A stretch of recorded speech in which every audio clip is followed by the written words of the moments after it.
Oh, you can't. Now can you hear me on Zoom?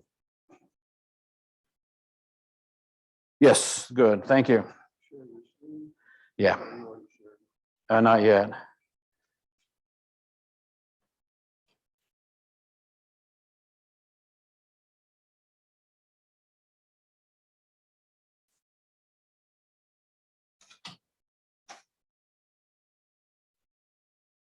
Do you see the PowerPoint on Zoom?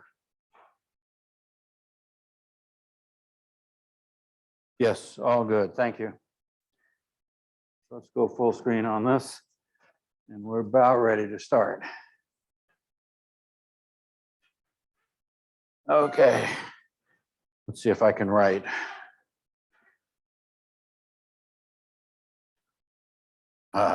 Perfect.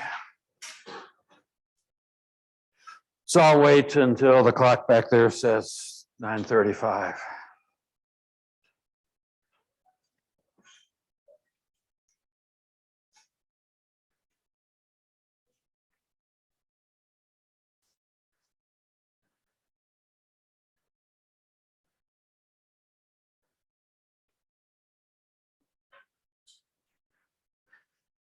So good morning. Only a short announcement. Homework 1 is on Canvas. If anybody found it? Okay. Due Wednesday 19th, so you've got a long time before this first one, and then they're going to go sort of weekly intervals after that. So let's just continue with special relativity. I want to change notation to match the book. The book uses the symbol U for the velocity of the moving frame, so that later on it can use V for speeds and velocities of objects moving in a frame as observed from another frame and so forth. So there'll be 2 speeds involved perhaps. And so I'll switch to that too.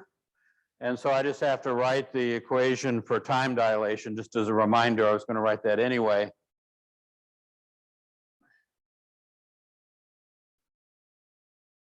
We did a thought experiment with a light beam moving along the y-axis up a meter and down a meter to establish a clock that ticked every 3 nanoseconds or so.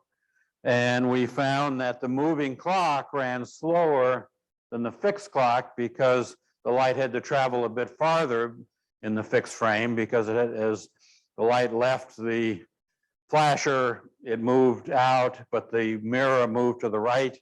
And so there was a longer path, which I had on the board last time. And we found that the time t prime was equal to t over the square root of 1 minus the velocity of the moving frame, which I'm now going to write as u squared over c squared. It was v squared over c squared. And this was our factor gamma times t. The homework still uses v in the definition of gamma. So ticks on moving clock come less frequently. So now I want to think about the next step of this, which is length contraction.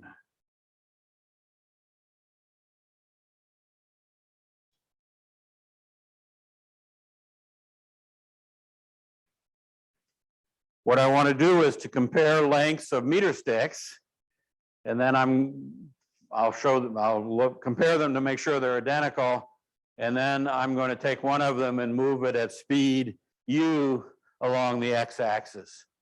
So the meter stick that we had before was oriented along the y-axis, and we showed that both frames that had the same length, 1 meter. Now we're going to turn it. So let's consider what it looks like at rest first. So at rest, we'll have a green meter stick. It has tick marks, scribe marks on it, 0 at one end, 100 at the other, centimeters, and numbers in between. And then we'll have a red meter stick, and if it's at rest, we lay the 2 together. It has length 0 and length 100, and they're the same length. Front and back line up. And so now let me try to draw a picture of the fixed stick and the moving stick moving past it. There are three possibilities. The 2 meter sticks appear to have the same length. The moving meter stick appears to be longer, or the moving meter stick appears to be shorter. What actually I'll find out when I do this is that it appears to be shorter, and therefore that's how I'm going to draw it. But I'm drawing it with advanced knowledge of the situation. Okay, so let's draw the fixed stick now here, 0, 100, and let's draw the moving stick sometime after the origin of the wrong color. Sometime after the origin of the moving stick has passed the origin of the green stick, and just at the time that the other ends are lining up. So what the moving stick has on one end of it is a 0, and the other end is 100, and I'll put a prime on it to indicate they're being read in the moving frame. Read as it moves by somebody in the fixed frame. And it's moving now with our velocity vector u, which is to the right. Now, what I want to do is to compare the lengths of the 2 meter sticks. And I have to do that at 2 different locations. So I have to put observers, say, at both ends of the green stick, one at 0 and one at 100, and ask the observers to figure out what time the markings line up, and then from the velocity and the time, we can figure out the lengths. That can be done. I'll set up a later discussion of simultaneity and when events occur, but it takes some thought. And so I'm going to use a light meter stick. So let's draw over here on the right. I'll just draw it in black because it can apply to either moving or fixed. So again, this is exactly the same clock that I used before, except it's lying along the x-axis, not along the y-axis. I can have another one lying along y if I want. That would be a clock. But let me just assume that I have such a clock and I know the times from the previous experiment. So how does this light meter stick work? Well, there's a source of light at one end of it.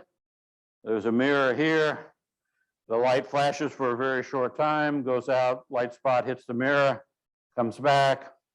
Here's a detector, and it feeds back and generates the next tick. So that's the same device we used last time, except turned 90 degrees. And as a clock, in its frame, it ticks at t time intervals of 2L over C. It has length, italic L here in the fixed frame. So as a meter stick,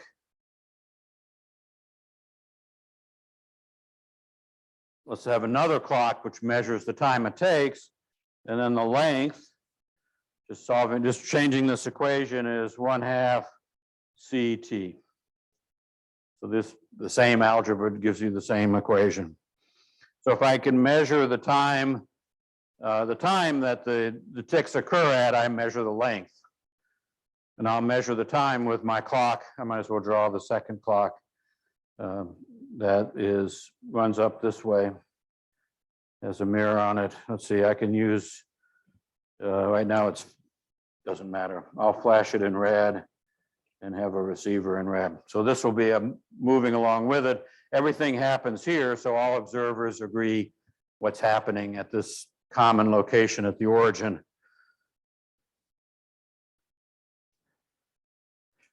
Okay, so now when moving, this horizontal clock has times that are time dilated. So we can, since it's moving, we'll make it in red.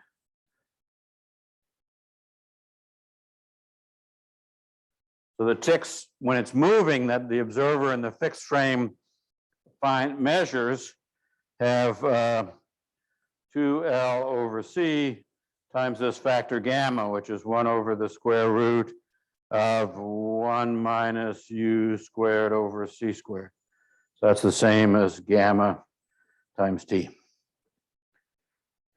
And the reason is that clocks moving at speed u have t prime, have longer times between ticks. It's clearly longer because this denominator, the square root, is a number which is less than 1. It's 1 if u equals 0, smaller if u is not 0.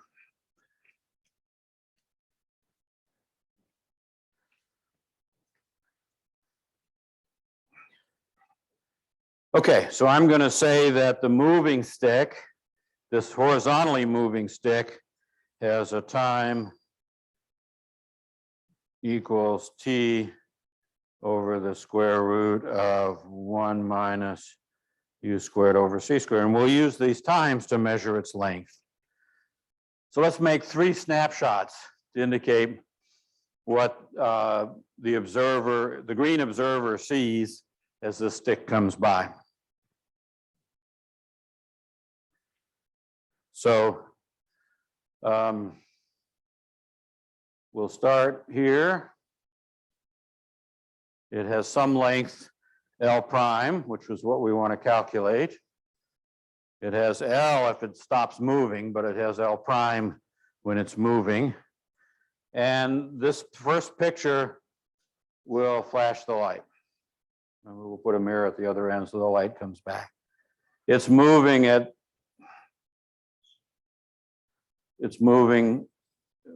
u off to the right. Okay?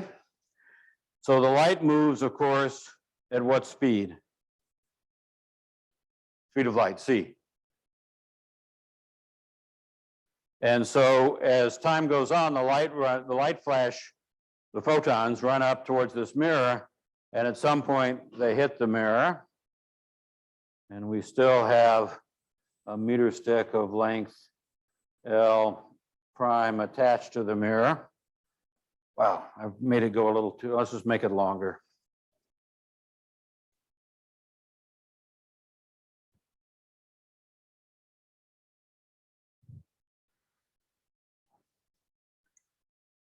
So now this is 0, this is 100, here is 0, 100.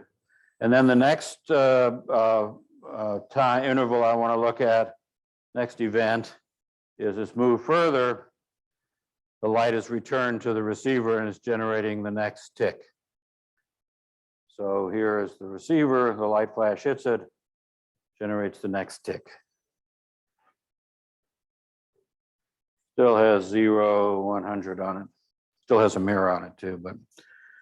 Okay, so let's indicate some lengths now. This distance between where the left side was when the light flashed and where the left side was when it hit the mirror is u times t1, an unknown time, but we need to calculate that. There's a length d1, which is ut1 plus L prime, the length of the thing, which is from where the light was generated to when it hit the mirror. And then there's another time here, ut2, between where the end of the mirror was when the light hit the mirror, when the end of the stick was when the light hit the mirror, and where the end of the stick is when the receiver detects the light flash. We still have L prime for its length. And the distance the light actually traveled is this distance d2 from where the mirror was when it reflected the light to where the receiver is when it picks up the light. And this distance here is also T2, of course. Okay, so those are my 3 measurement points. Let's do the math.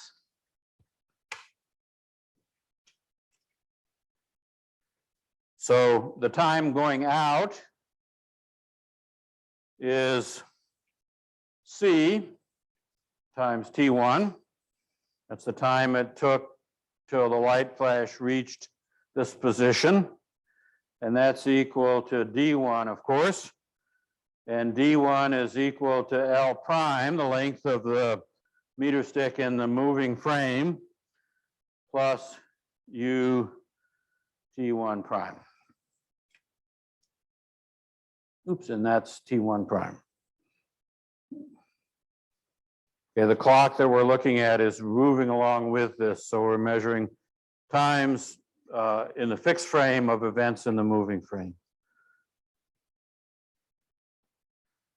Okay, so I've got an equation now for T1 prime. Let's move U T1 prime to the left, and I get C minus U times T1 prime is L prime, or T1 prime is L prime over C minus U. So that's out. Back. C times T2 prime, this should have primes on them too, is equal to D2, and that's equal to L prime minus U T2 prime. So that's a shorter time or a shorter distance because the receiver is moving towards the light beam between the middle and the end event here. So C plus U times T2 prime equals L prime, or T2 prime equals L prime over C plus U. You'll notice that T2 prime is less than T1 prime because, again, going out, the mirror was running away from the light beam. Coming back, the receiver is running towards the light beam. So the total tick time before the tick is generated is just T1 plus T2 prime, T1 prime plus T2 prime.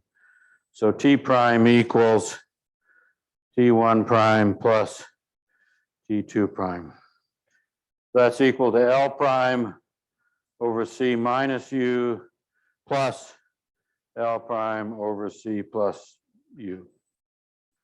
So let's just combine these two onto a single fraction.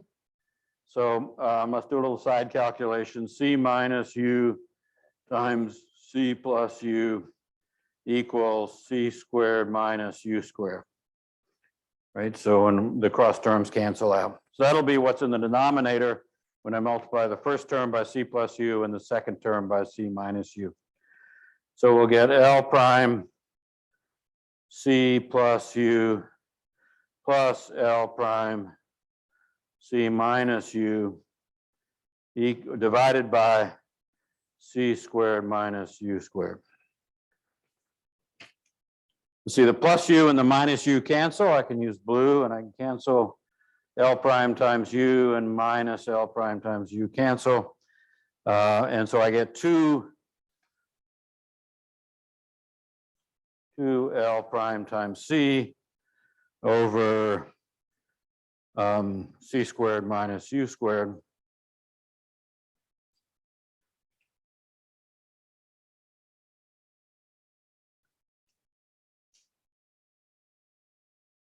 Let's divide top and bottom by C squared. I want to write this in terms of gamma, which is where I'm headed. So we'll multiply top and bottom, divide top and bottom by C squared, and the numerator is 2L prime over C then. And then there's a 1 over 1 minus U squared over C squared. So that's equal to 2L prime over C times gamma squared, because gamma is the square, has a square root of that new denominator. Okay, so that's what we've calculated for T prime in terms of L prime. But now let's look at the other clock, which I haven't drawn here, which is measuring time in the prime coordinate by sending light beams along the y-axis. So we know the time dilation equation tells us that T prime equals 2L over C, because the y-axis has not changed its length. times 1 over the square root of 1 minus u squared over c squared, or it's equal to 2L over c times gamma. My clock's running slow. So we've got two equations for t prime. One of them is sort of here, and one of them is here. And those two must be equal to each other. Right? All observers measure the times and agree on them. Do you have a question? No, okay. Okay. So let's go to the next page, unfortunately. Does anybody have a GroupMe link? Not me. Let's go to the next page. I'll write those again. So what we had was, by considering, let's do it in black. By considering the horizontal moving meter stick of length L prime still to be determined, we had a value for t prime, and t prime was equal to 2L prime over c times gamma squared. So this is TH, if you like, for the light moving horizontal, t prime h. And then we have, from the time dilation, we have t prime is equal to 2L over c times just gamma to the first power.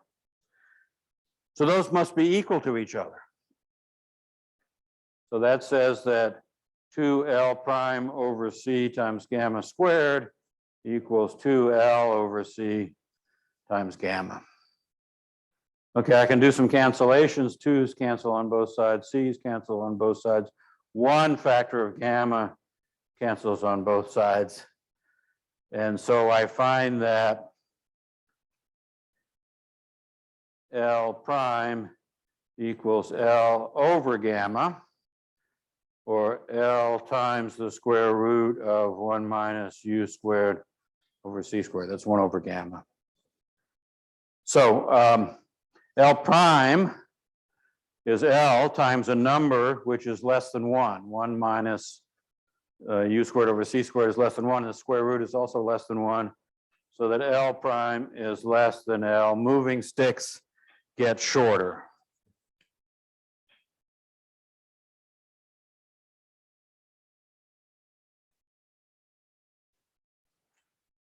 Okay, this is called the Lorentz-Fitzgerald contraction.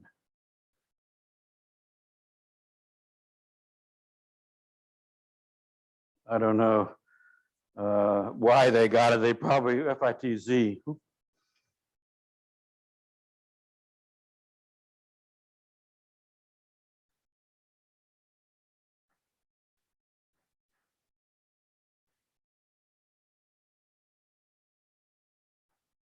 I suppose we should box it up as a result of this calculation. So we now know that the length and the time interval in clocks depends on the relative motion of observer and meter stick and clock. We need a term for the actual or stationary length. What do you measure when it's not moving effectively? And this is called the proper length. So this is just a definition.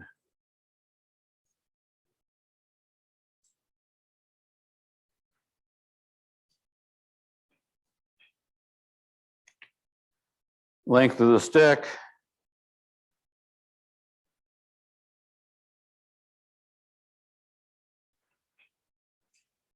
measured by someone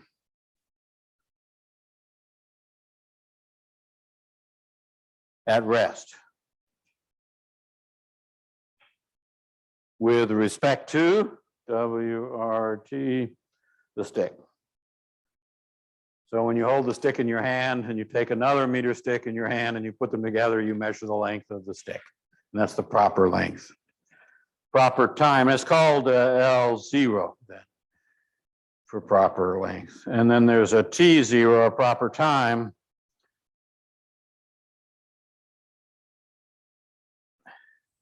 Is the tick time obtained from the clock at rest.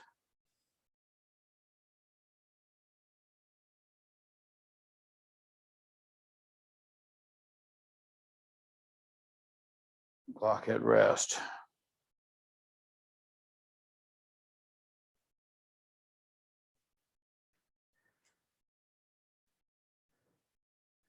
Okay, let me just reprise a little bit the idea of simultaneity, and then I'll come back to it after I've done the Lorentz transformation, because it goes a lot. The Lorentz transformation sort of gives you a set of equations to do all these things without having to think about clocks moving and light beams going off into space and so forth.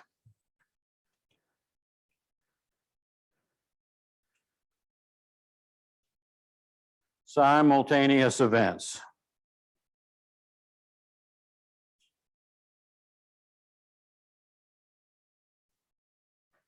I want to do this several times. I've already done it once because it's perhaps the most unexpected result. I mean, okay, clocks run slower,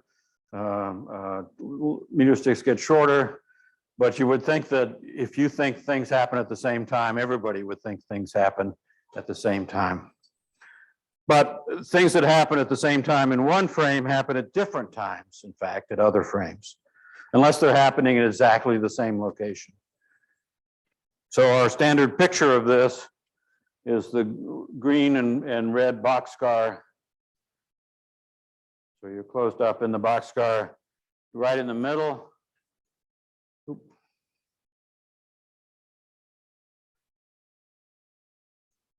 Right in the middle, you set off a flash of light. This is the length of the boxcar divided by 2. And this is the length of the boxcar divided by 2. So you've carefully measured where the location of that. And the light goes out in this direction and illuminates the back wall. And it goes out in this direction and illuminates the back wall. And the light hits both ends at the same time because it's moving at speed c in this frame, and the distance that it has to go is the same. So this is a simultaneous event. It's happening at 2 different places. So now when we set this boxcar in motion, and we can see through it, of course, here it is at time t equals 0, say, when the flash occurs, but now it's moving this way with velocity u. And so the light moves off with velocity c in this direction. But by the time it reaches the back wall has approached closer. And then we illuminate the back wall. The other beam, we can just look at the picture here. They've gone the same distance. And so the other beam is right here, moving off with C towards the front wall. And then you have to wait some more time until the light hits the front wall. Okay, so back wall, front wall together. If it's not moving, but observed in the fixed frame as it moves by at speed u, the light is moving at speed of light, and it hits the back frame first because it's approaching the place where the light was launched from. Hits the front wall last or second because that's running away from the light beam. There's also Doppler shifts and stuff, which we also will have to think about. So this is not anymore simultaneous,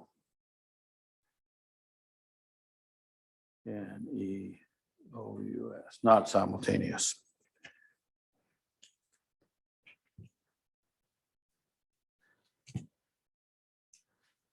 So let's go on to the next section.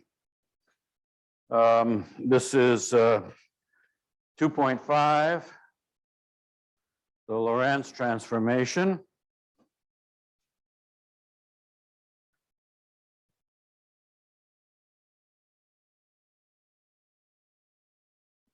I'm actually going to go ahead and derive it, not just write it. Let's think again about our moving meter sticks. So I'm going to draw them one more time. Maybe one more time after this even. So we have a fixed stick here. 1 meter long. Of course, it has marks on it, 0, 100 in centimeters. And it might have a tick mark at 20, one at 40, one at 60, one at 80, equally spaced along there, each one measuring maybe 10 and maybe even 1, maybe even a millimeter. And now let's bring a red stick by at speed u, and we now know for sure that it's shorter. And I'm going to draw it at the time the back end of the red stick is lined up with the back end of the green stick, and I'm going to make it 80 centimeters long. Okay? 0 prime, 100 prime. Let's put the other marks on it. 20, 40, 60, 80, all in the prime system.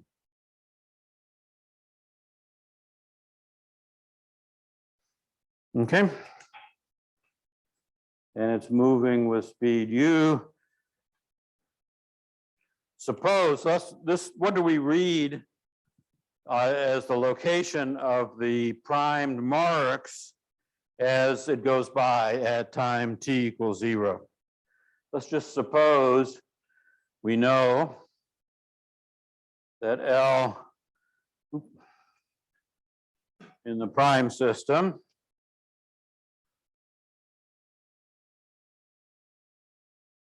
equals L in the fixed system, which I'll call the proper length now, L0 times the square root of 1 minus u squared over c squared.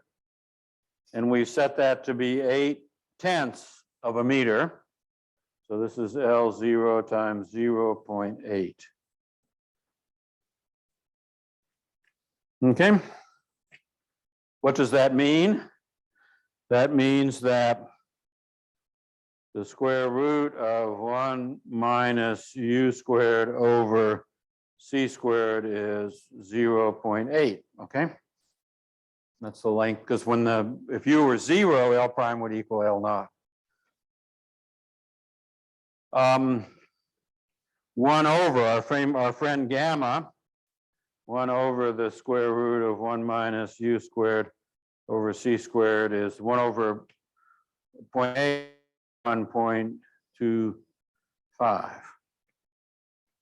Okay, let's continue with this one. 1 minus u squared over c squared is squaring both sides, 0.64. Solve for u squared over c squared is equal to 1 minus 0.64, and that's equal to 0.36. Take the square root, u over c is 0.6.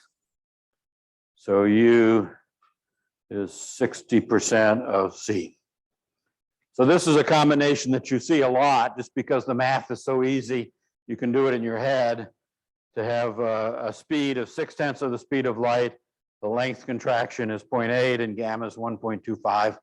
So if you want to set up a problem, we don't have to use lots of significant digits, use u equals 0.6. What does that really mean? What we read is in x prime, that's the apparent length of the moving stick in the fixed frame. We read if x prime equals 100, that's what is marked on the stick. So let's put a prime on it, marked on the stick. Then x equals 80. So the 100 centimeter long or meter long stick is 80 centimeters or 8/10 of a meter long in the fixed frame. If x prime equals, say, 40, so we look at where this 40 prime. This mark is, it's less than 40. It's 8/10 of 40. X is 32. 8/4 is 32. Okay, and so forth. If x prime equals 0, at this particular time, x prime equals 0, then x also equals 0. So any mark on the moving stick, x prime, is equal to x over 0.8 or 1.25 times x. So therefore, x prime is x times gamma. Gamma is 0.8.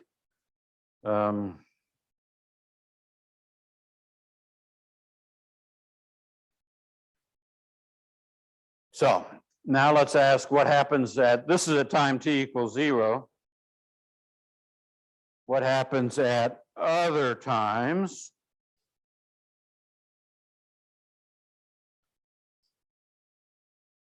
Okay. At t greater than 0, say, the 0 prime mark, the left side of the moving meter stick, is v times that time.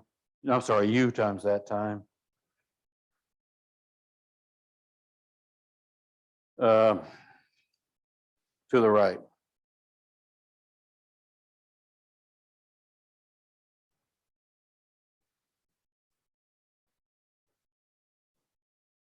So therefore, x prime is equal to x times gamma, which is the square root of 1 minus u squared over c squared, but then minus ut, because if the 0 has moved to the right, so have the other marks moved to the right, and therefore we have to figure out where the origin of the moving axis is.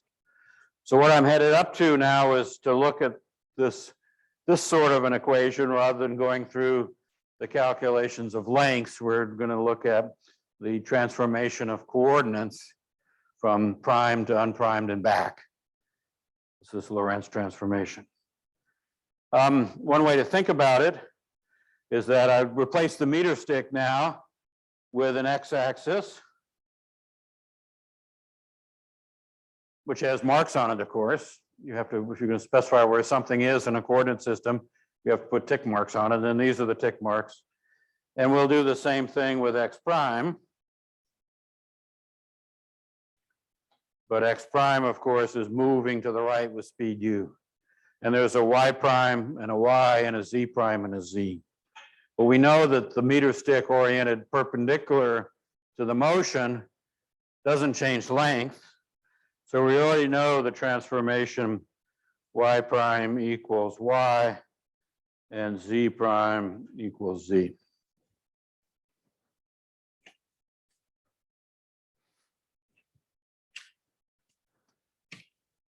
Okay, I'm going to have to change pages now. Let's think about a person, a red person, who's standing at the origin of the red meter stick, and think about what that person observes. For the red person, the red meter stick is 1 meter long. That's its proper length because the red person measures it not moving relative to the red person. The green stick, does it look like this or is it shorter? Shorter. So that's just the same picture, just changing colors. I'm going to still use red for the second stick with a moving observer. So let's draw it first. It's now has 0, 100, and we have a person here around 0 watching the outside world, watching the green stick come by. And the green stick is, oops, that's red. the green stick is shorter. 0, 100, and if the speeds are the same, this is in the red system, this is 0.8. 80. Okay, and U is now a property of a green stick, and it's moving to the left.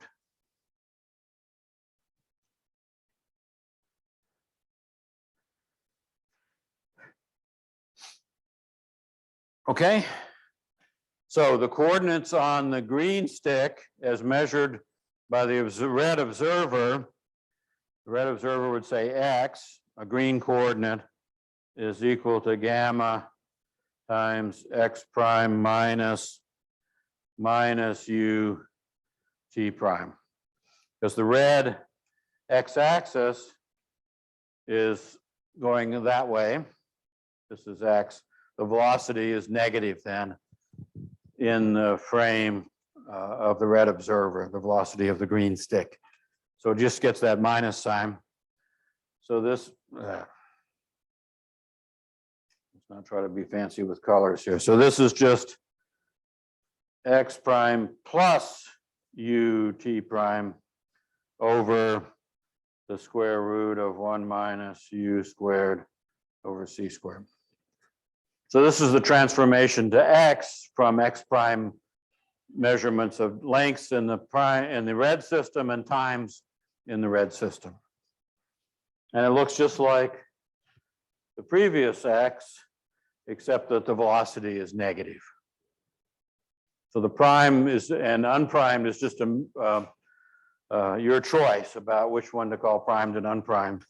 But the coordinate system transformation just depends on the sign, SIGN, of the velocity. And clearly,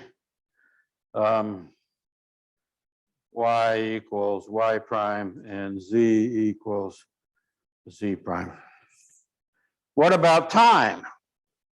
We have t prime and we have t in the previous equation. Here is t. And so what about time? So we have to do the time coordinate. Let me just start with the equation up top here. So I'll write it again. So time question mark. We actually have already done enough work in algebra in order to get the time to fall out without thinking much anymore. So we'll just start with x equals gamma times x prime plus ut prime. Then I'll go back and I'll realize that x prime, going back to the observer in the green system, looking at the red meter stick, x prime is gamma times x minus ut. That's just copying from a previous slide. So let's go ahead and substitute x prime in the left side here to get rid of it, and we'll only have x, t, and t prime then. So x is equal to gamma times x prime, which is, let's make it a square brace, gamma x minus ut, that's x prime, plus ut prime. Multiply this out. So this is gamma times x, or gamma squared x, minus gamma ut plus ut prime. Plus gamma times gamma. Those are gamma outside the square braces. And C is a gamma squared multiplying ut. Gamma times ut with a negative sign. So let's bring x to the left. We get x times 1 minus gamma squared equals what's left on the right. Let me put the positive one first. That's u t prime. I'll put a gamma in front. Gamma ut prime minus gamma squared ut. So now let me look and see what is this quantity 1 minus gamma squared. I didn't really leave myself any space, so just we'll ask about this, and then when I find out what it is, I'll resubstitute it into this bottom equation and continue. So I have to do a little side calculation.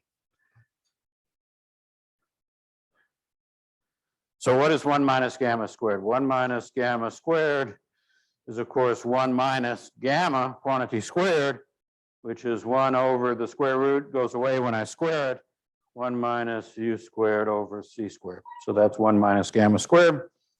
Let's put everything on the same denominator. So on the bottom, I'm going to have 1 minus u squared over c squared. In the numerator, the 1 becomes 1 minus u squared over c squared minus 1.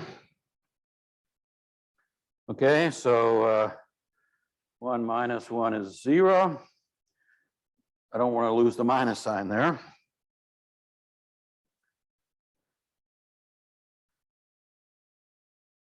So this is equal to minus u squared over c squared was all that was left in the numerator. And then I've got 1 over 1 minus u squared over c squared, which is just gamma squared. So this 1 minus gamma squared is the same as minus u squared over c squared times gamma squared. So let's put that in. Go back one and take a look. So I'm just going to put that in, multiplying the x. The right-hand side of this bottom equation is not going to change. So we get minus, let's put gamma squared first, u squared over c squared x, and that's equal to gamma u t prime minus gamma squared u t. Okay, I can cancel some common terms. Everything here has a gamma times u in it. So let's cancel gamma u. Gamma squared becomes gamma, u is gone. U squared becomes u, gamma squared becomes gamma. So what do I have? I have gamma u over c squared with a minus sign still equals t prime, which is the thing I really want, minus gamma times t. Okay, so let's move the minus, let's write t prime first, and that's equal to plus gamma t minus gamma u over c squared.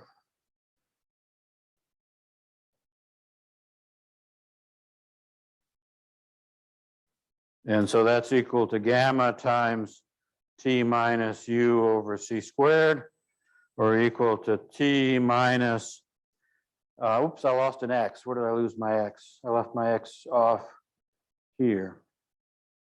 X, u over c squared x, u over c squared x. T minus u over c squared times x divided by the square root of 1 minus u squared over c squared. So that's the fourth of the Lorentz transformations. Let me take 2 minutes just to check that I haven't made a mistake here.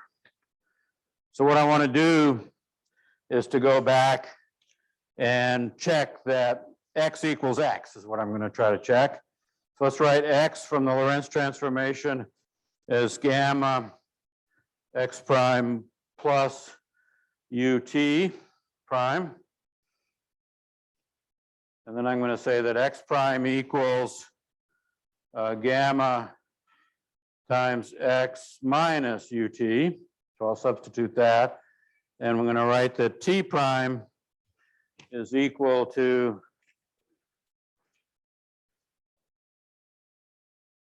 gamma times t minus u over c squared x.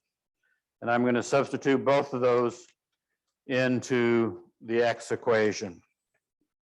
So this is equal to gamma times X prime, which is gamma X minus UT plus U times T prime, which is gamma T minus U over C squared times X. And that's equal to, let's see, there's gammas everywhere inside, so it's gamma squared times X minus UT plus UT minus U squared over C squared times X. Multiplying out the things inside. The minus UT and the plus UT go away, so there's no more of a U, no more time. And so this is equal to gamma squared times X, the two X's, and then there's the square brace just becomes 1 minus U squared over C squared. And this, of course, is just 1 over gamma squared. And so then X equals X. So the X prime and T prime equations are such that X equals X. So the equations verify them each. You can check that I get length contraction by taking two X's, X1 and X2, and subtracting the differences between them and see what you get in the prime system. And you can also check that T equals T prime. Okay, so that's it for today. Questions here? WRT with respect to, yeah, sorry. Any questions? See you on Wednesday. We'll do velocities, maybe even get into some kinematics.